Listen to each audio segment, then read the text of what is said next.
Welcome back to the Pokemon Alpha Sapphire postgame. Last time, we defeated this... I hate this place so much, I never want to see it again. Let us never speak of this ever again. And speaking of things that I don't want to see, that we never want to speak of again... You all asked for it, so I'm gonna go ahead and show it. Might as well. We're in Moorville City, we may as well show this. So yeah, this guy. He has another song this time. Dude sees lady happy and twirling. I guess that makes marginally more sense than his other song. And we finally received the experience point O-Power. Yeah, that kind of took a while to get. Now, I've since discovered that basically another one of these Pokemon Center men comes in based on how many badges you have. Basically, for every badge starting with the Dynamo badge, a new O-Power will be available. So, now that I've beaten the Pokemon League, I have access to everyone. But here's the green-haired guy. The Trader. He lets you trade mundane, really cheap items for secret base decorations. And the thing is, this is one guy who I never got in any of my runs of the original Game Boy Advance games. In my Ruby or my Emerald, I never had this guy in any playthrough, so he's kind of new to me. We can just trade him a regular Pokeball, and with this we can generally get things for much cheaper than we can normally get them. So we get no power too, the Stealth Power level 1, which I think makes it so that wild Pokemon are less common. I want to trade for that Tire, because I think the Tire is quite rare otherwise. And let's just trade for a Pokeball. So we get 2 secret base decorations out of the deal. And just be warned that that's all you get from this guy. So, yeah, make sure that you trade for the 2 items that you really want. Because he is now going to leave, and that's the last time we'll actually see him. And his friend's going to come soon who likes strong trainers. That is the next member of the Pokemon Center men, and I definitely have had this guy, or at least seen him in the original games. This is the pink-haired, basically the storyteller. He tells you about the stories of legendary trainers, and what this means is... he basically tells you how many times you've done things. So apparently I've saved 319 times. Pretty impressive considering that I haven't even been playing for 100 hours, so that's a lot of saves, yeah. And I've had 728 battles. That's a pretty nice number. I only healed 1 time at home because according to my challenge rules, that was the only amount of healing that was allowed. I was only allowed to use healing points once. Kind of interesting if this guy was actually going to say, in the original, one of the things he could say was how many times you use Pokemon Centers. I think the results would be a little skewed now that I've broken the rules, but still. Rode the cable car 3 times. Hatched 1 Pokemon from eggs, and that was in fact the Torchic that I actually used for, the Master Rank Beauty contest, so I didn't even hatch the Wynord egg, actually. Use a Dowsing Machine 142 times. And apparently he didn't realize he was talking to the legendary Alf. So we have an O-Power. We can use the PP restoring power. And yes, if you actually have entered the Hall of Fame, talk to him again. Yep, and he'll suddenly realize that you have entered the Hall of Fame.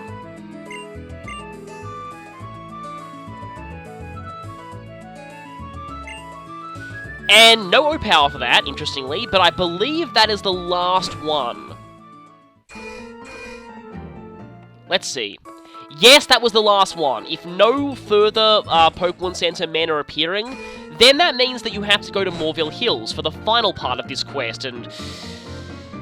warning, yeah, for those of you who don't know how this ends, you may be disturbed. Very badly disturbed. Yeah, this is gonna get kind of creepy. If you know the reputation of... okay, I won't spoil it just yet. Now, apparently theirs is apartment number 3. Oh, but that is the Powerless Man's home. He's gonna be involved in this, but, actually, wait a minute, is this... Yeah, it's right there. Yeah, their official name is Old Guys. So yeah, here they all are. Here is the first one we met, Giddy. The one that we met most recently, the Storyteller. Now they say they'd like to pass on their legend for the future. They'd like to share their power with someone. Apparently, there's a powerless guy across the hall. We have to bring him over here.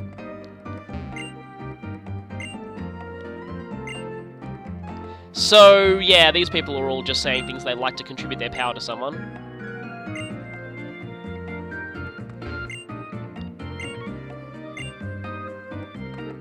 So basically, they all want someone else to contribute their power to. So, let's go over here. And this poor victim has no idea what he's getting into. I'm really, really sorry about this. No reply. I am incredibly sorry about this, whoever you are. There's this guy right here. 5 people are calling for him. But he's gonna go with us. Oh, this is not gonna end well. I feel really, really bad for this guy.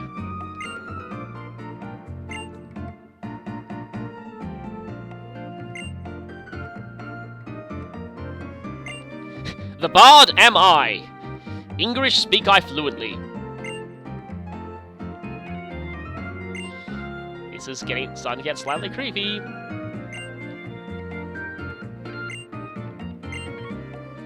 Perfect! He seems to be the perfect victim.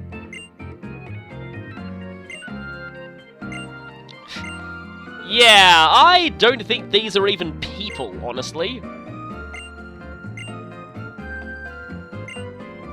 Actually just one guy, but anyway.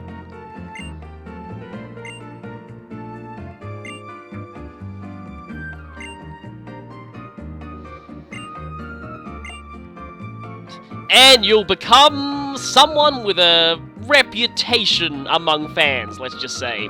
Not entirely sure this is a good new life for him. But I guess it couldn't have really been any worse than his current life. By the way, this guy here, from logs that you can find in Seymourville, it's actually heavily implied that this guy worked on the original Seymourville project, basically.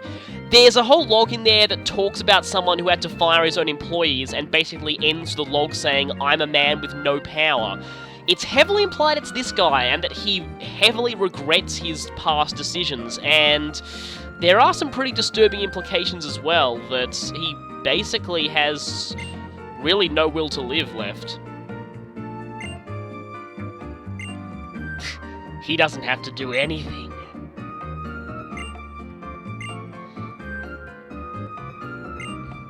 If this is helping someone, I'm not entirely sure it's... So, creepy dancing in a circle.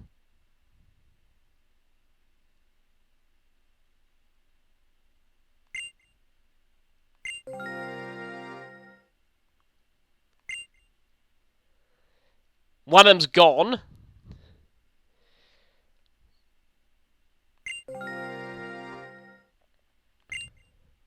Another is gone. Seems too late to back out, and I think this guy's getting a little bit creeped out, like most of us.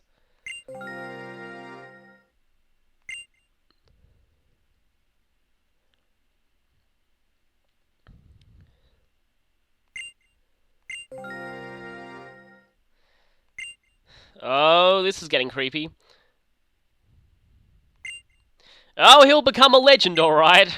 But for all the wrong reasons.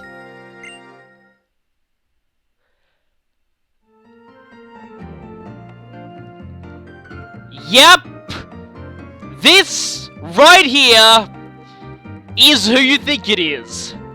Congratulations, your powerless man evolved into Mr. Bonding. Oh, great. Yes, he likes to tie himself to people, whatever that means. Yep, it's Mr. Bonding, the expert on O-powers. A new man with a new mission, to traumatize kids the world over. Well, at least the screen doesn't fade to black when he says it's bonding time anymore. But we get the hatching power. This was the hardest O power to actually get in the original X and Y, because you needed to get all of Mr. Bonding's other powers and have high style in Lumio City, a city that I hate with a passion, but anyway. So he's gonna set on a journey to traumatize trainers all around the world. Yes, goodbye Mr. Bonding, go plague another region and just stay as far away from this one as possible. So yeah, that was Mr. Bonding. Yeah, I mean, that scene was already kind of creepy on its own, but knowing Mr. Bonding's reputation with the fan base, it just makes it even worse. Ugh. I really need to do something now to take my mind off of that scene, because that was horrifying. Ugh. We have unleashed Mr. Bonding upon the world. Yes, when everyone comes to look for someone to blame for unleashing the monstrosity that is Mr. Bonding upon the world, they'll go find us and we'll have an angry mob chasing after us. So, run! Run for the hills! Before everyone finds out it was us who did it! Who unleashed the horror of Mr. Bonding!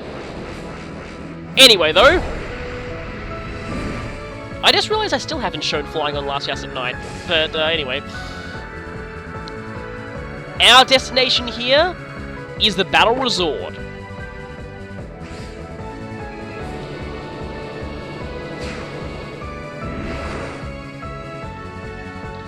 Here, we will find our final challenge. And no, it isn't getting a 100 win streak in the Battle Maison. I am not putting myself through that. No way am I doing that.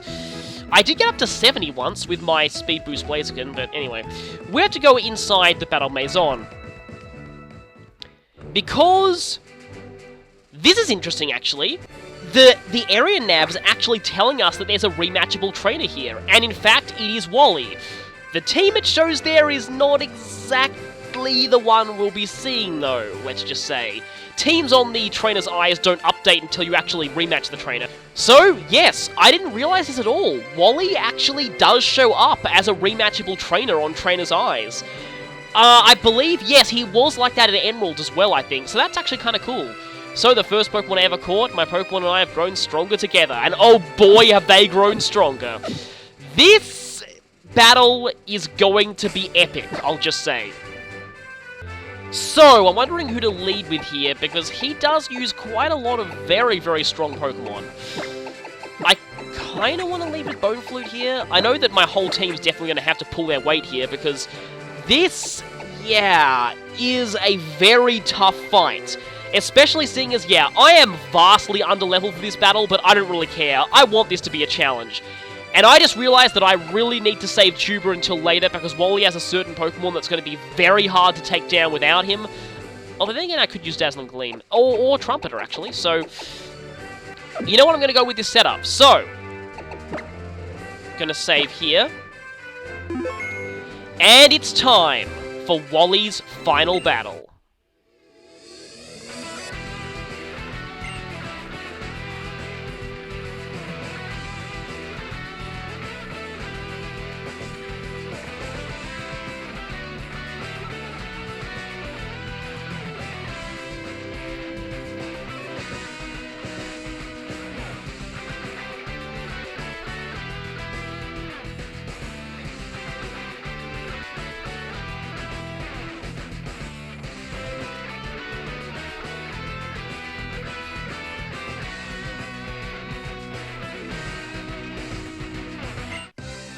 And once again, he is overtaken by the regular battle music.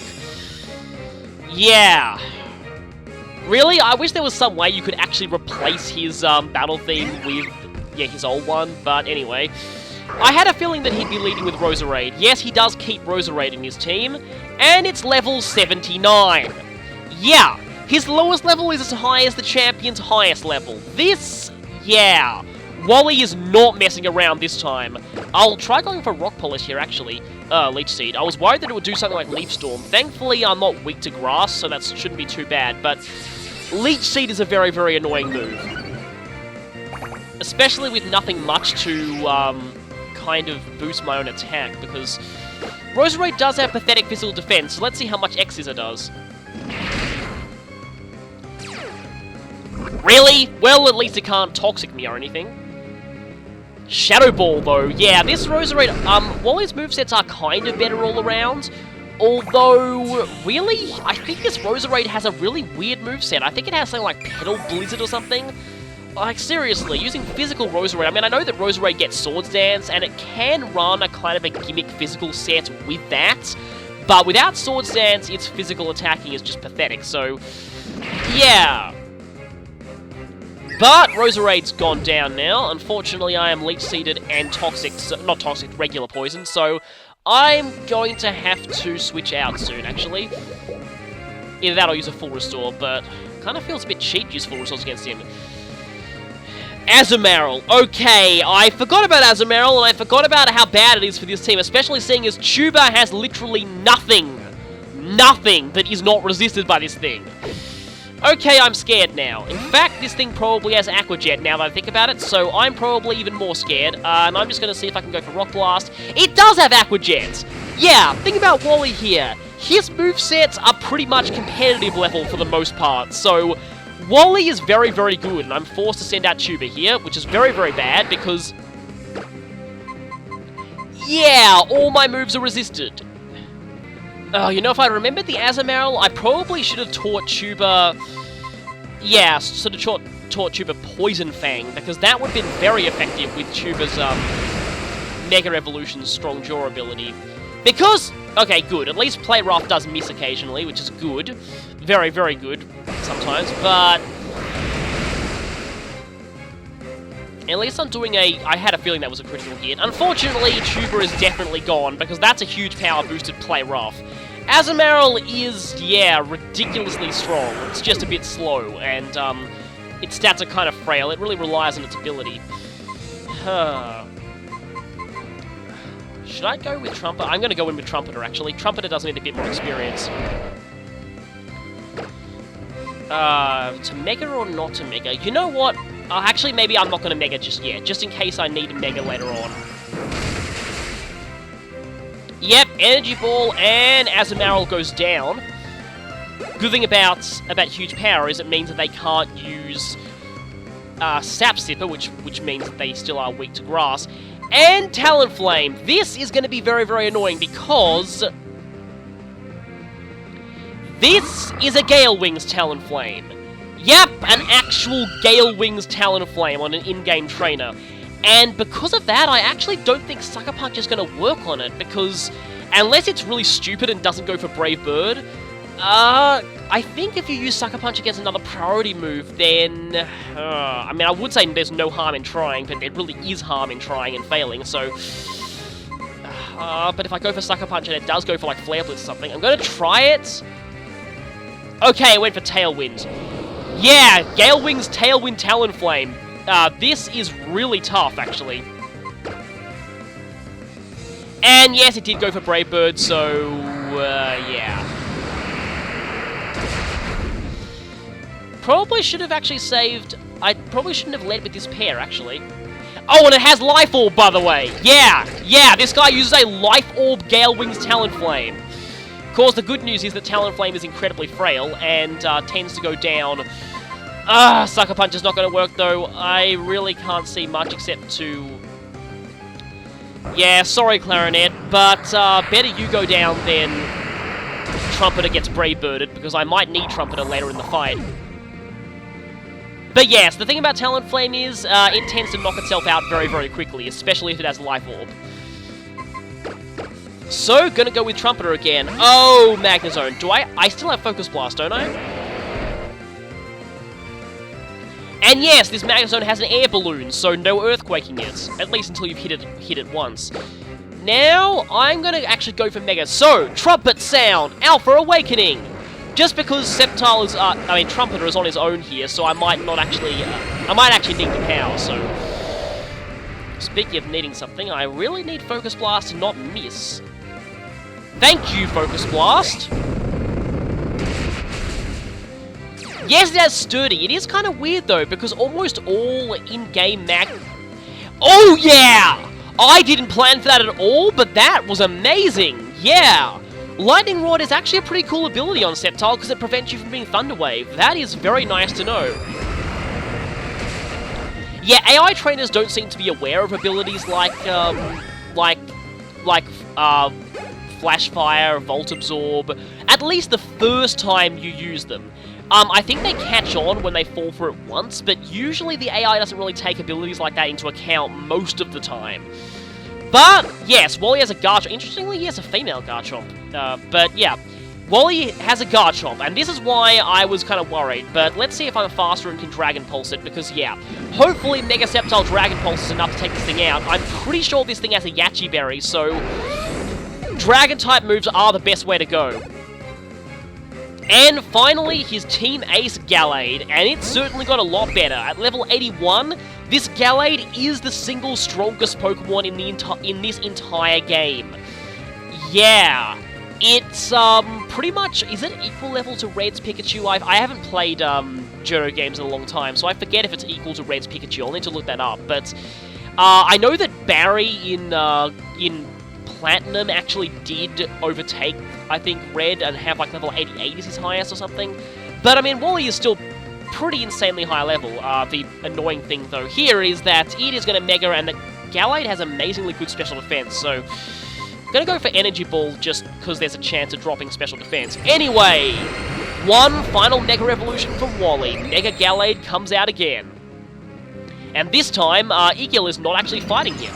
This is the first time when that's actually happened. Wow, that did a lot more damage than I expected. Seriously, I did not expect it to do that much damage. I really didn't expect that.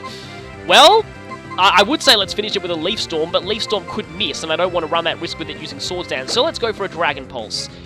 And yeah, his Mega Gallade never actually got to hit me, but the rest of his team certainly did a good enough job of that, so I can't really blame him. So, that is Wally's final team beaten, with no items at that. So, I'm quite proud of being able to do that, and very underleveled. Yeah, I'd be frustrated too if my team was that strong, and I lost as well. But still, Wally has proved that he's developed since the beginning of the game, and that's pretty much enough. Yep. We beat the best team that he put together. And hey, Wally's finally found where he belongs. He's grown good enough at battling, he really enjoys it, and he's going to keep getting stronger. Actually, not really, because that's the strongest that he gets, but really, he doesn't need to be. But, yeah, there is a bit of controversy over Wally in the fact that personally, I really like his character development, and I like his lines there. Really, to me, this Wally here, at least in the English version, Wally embodies the positive side of competitive battling, at least to me. Or at least, those fans who grew up with the originals who later became competitive battlers and breeders themselves, like me, but who aren't total douchebags about it. Yes, there are people like that out there. I've been to a lot of Pokemon tournaments, especially Nationals, and it's amazing just how friendly the atmosphere is. Most of the people there just... As much as you don't really see that, because online people have a tendency to be douchebags, but in real life, many competitive Pokemon players are actually incredibly nice, and it's honestly one of the nicest competitive communities that I've ever seen, really. Just, everyone is so friendly overall, for the most part, and it's just, I really enjoy going to Nationals and stuff, and to me, Wally really embodies that kind of player. There are some people who are saying that in the Japanese version, his speech patterns actually get less polite, and less nice sounding after he gets this team, which is sort of interesting. That's not really something that translates well to English though, because English doesn't have really different politeness levels, or at least not nearly to the extent Japanese does. So, some people who know the Japanese version are a bit worried that Wally did kind of become a competitive jerk there, but at least in the English version it doesn't seem like that's the case. With that done, well, I said that I hadn't actually shown the flying music at night, so wouldn't it be fitting if the very last thing that we did here is to do that?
And so, as we get one last look at the Hoenn region, with a peaceful night sky, I guess I can give my final thoughts on, I already gave my final thoughts on the game itself, but my final thoughts on the project. This has been very, very fun. I did really enjoy recording this game, and yes, this is pretty much the last thing that I plan to show.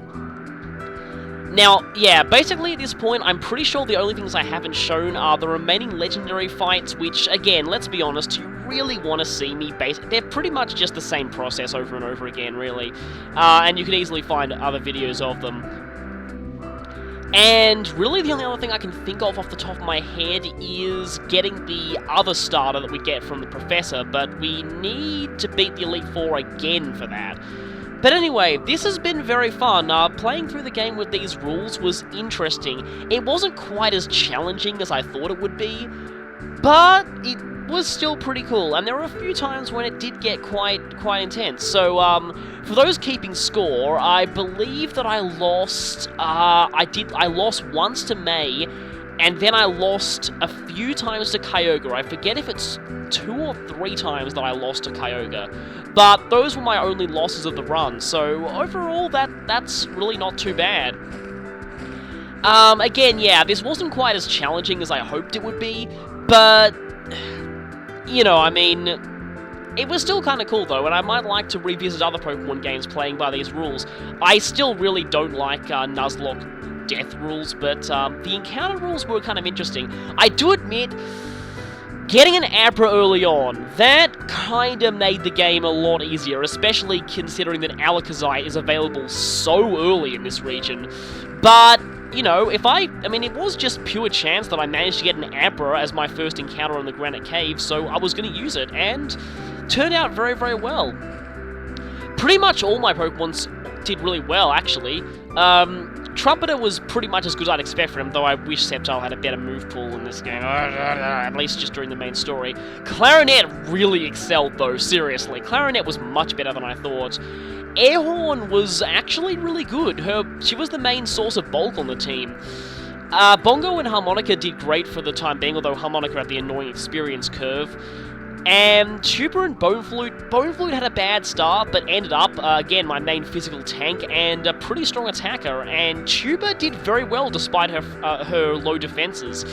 The only real disappointment was, again, Jammer by far, but then again, what did I expect? I mean, I hate Pikachu with a passion, so was I really expecting much out of it? Yeah, and I didn't even find the Light Ball either, but it would have been too late by the time I did find it. But anyway, with that, it's pretty much time to wrap up this journey. It's been good, and I definitely had fun recording this. I initially was not very keen on the idea of Ruby and Sapphire remakes, but these games changed my mind. They're that good. But yeah, probably it'll be a while before I do anything else Pokemon related on this channel. I mean, I will put up some competitive battles eventually. I definitely need to train up quite a few Pokemon. I'll probably do the same thing that I did with X and Y and train up each one of the Megas. But I'm definitely going to train up some more Pokemon, definitely going to make myself a VGC team for the 2015 metagame. So expect some competitive battles, but as for another full Pokemon playthrough, it might be a while before I actually do one. Simply because this was just, I mean, this was pretty long, and yeah, I might need a bit of a break from doing a big Pokemon project. But when I do get to one, expect the next one to be either Black 2 or Heart Gold no experience. I'm sort of leaning more towards Heart Gold at the moment because it seems like a very interesting game to do no experience. I need to get hold of the Game Shark codes though to make it so that every opponent gives 0 or 1 experience basically. But, so if anyone knows where I can get those, I mean, I found Game Shark codes that give you like higher experience from other Pokemon, but no, I want lower. I want minimum experience from everything. Yeah, but I only approve of using Game Shark codes when it makes the game harder. That's just what I do. But, so yeah, I mean, another one of those will be in the future, but for now, the next project that I'm planning is, well, definitely not Pokemon related, but I plan to get it up soon enough. And with that, I'm going to leave you with a final montage of our journey. So, I'll leave you with that, and I shall see you all next time.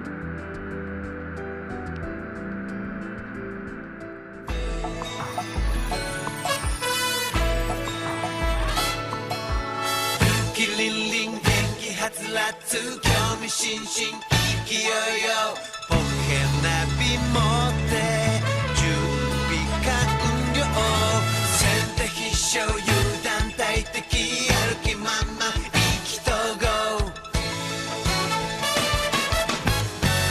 遥か彼方海の向こうの水面シティに沈む夕日よ